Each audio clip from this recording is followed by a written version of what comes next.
В настоящее время президент страны Нурсултан Назарбаев придает большое значение проблемам языка и языковой политики в стране. Владение родным языком – необходимое условие для его сохранения. И государство закрепляет за собой обязанность способствовать созданию условий для изучения и функционирования языков народа Казахстана. С этой целью при поддержке Акимата Темиртау в 2014 году был создан Центр развития языков города.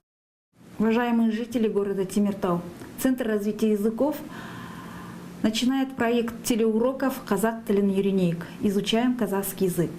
Показ телеуроков будет транслироваться 2 раза в неделю с повторами в удобное для вас время.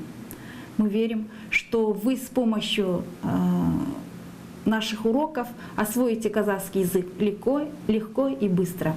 Также в Центре развития языков города Темиртау по адресу Чайковского, 22 в течение года проводятся бесплатные курсы изучения казахского, русского, английского языков.